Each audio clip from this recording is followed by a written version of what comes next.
وعنه أنه رأى النبي صلى الله عليه وسلم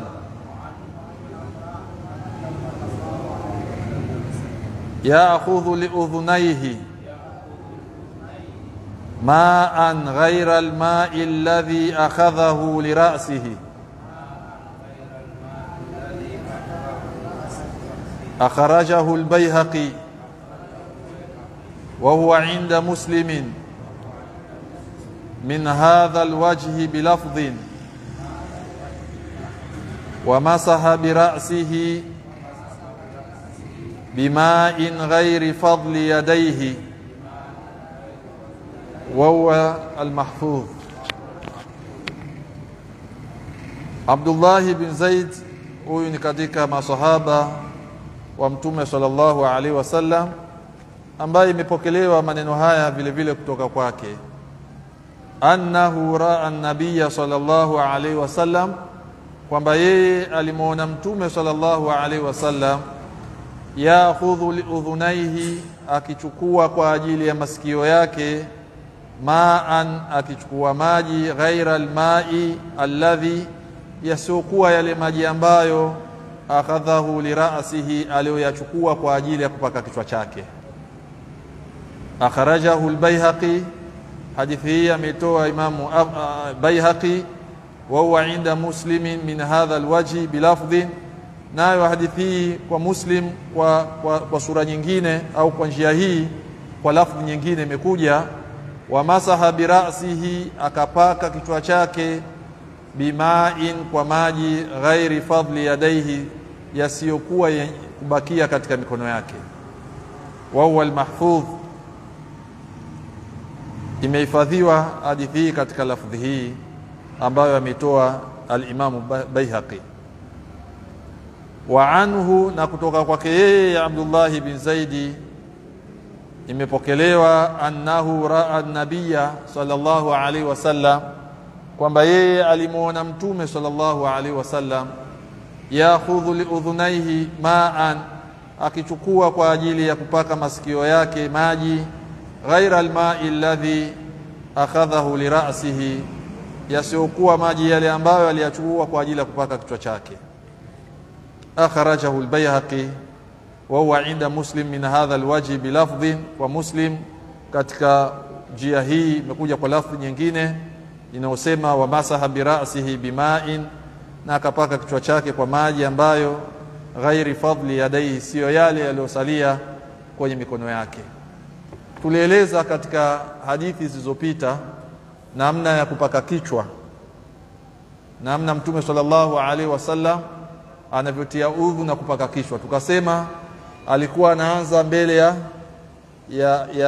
ya kichwa chake, anaipeleka mikono mpaka mwisho wa chogo, alafu anarudisha mbele, alafu vidole vyake vya shahada anaingiza kwenye tundu za masikio, na vidole gumba anapaka nyuma masikio mara moja tu, na maji hayo yaliyopakia kichwa.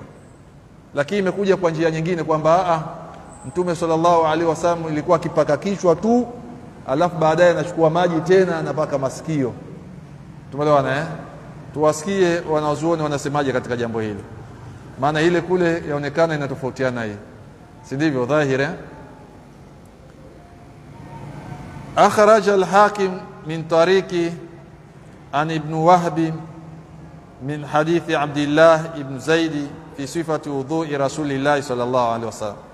Imamu al-Hakim ameitoa hadithi hii kwamba katika kuelezea sifa za udhu wa Mtume sallallahu alaihi wasallam, annahu tawaddaa, kwamba Mtume alitia udhu, famasaha udhunaihi, na akapaka masikio yake, bimai ghairi alma'i alladhi masaha bi ra'si, kwa maji ambayo sio yale aliyopaka kichwa chake. Wa riwayatul Baihaqi allati ma'ana, na riwaya ya Baihaqi ambayo tunayo sisi hapa sasa hivi tunayoelezea, min tariqi Uthman Darimi, ambayo imetokana na njia aliyopokelea Uthman anil Haytham ibn Kharija an ibn Wahb min hadithi Abdullah ibn Zaid, ambayo imekuja katika hadithi kutoka kwa hadithi ya Abdullah ibn Zaid. Lakin qad dhakara al-Sheikh Taqiyuddin ibn Daqiq al-Eid lakini Sheikh Ibn Daqiq al-Eid ameitaja hadithi hii kwamba annahu raa fi riwayat Ibn Muqri, yeye ameona katika riwaya ya Ibn al-Muqri an Ibn Qutayba bihadha al-isnad, ameiona kwa isnadi hii. Walafdhuhu, na lafdhi yake ilikuja wamasaha birasihi bima'in ghairi alladhi, wamasaha bima'in, na akapangusa mtume kichwa chake ghairi fadli yadaihi, maji ambayo sio katika mabaki ya maji yaliyobakia mikononi mwake. Wala yadhkur liudhnaini, na wala hakutaja masikio kwenye riwaya hii.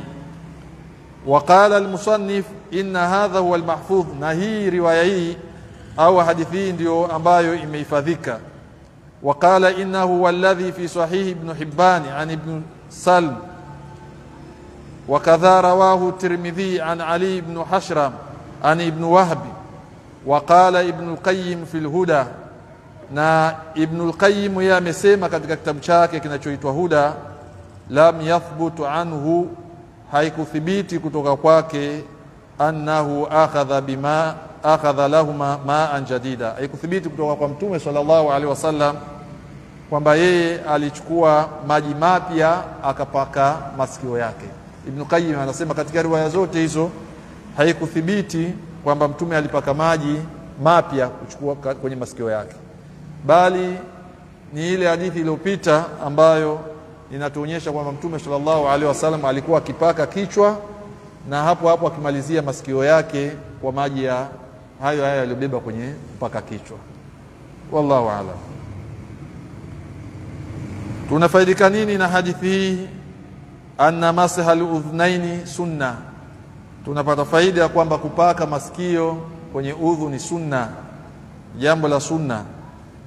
Faida ya pili, wa anna masaha al-udhnaini yakunu bima'i ra's, hakika kupaka masikio huwa kwa maji yale yale ya kupaka kichwa, kama tulivyoelezea katika darasa yetu iliyopita kwamba ilikuwa akipaka kichwa mara moja kutokea mbele mpaka nyuma, anarudisha mbele, alafu anatia maji hayo hayo aliyopakia kichwa anamalizia kwenye masikio yake mara moja.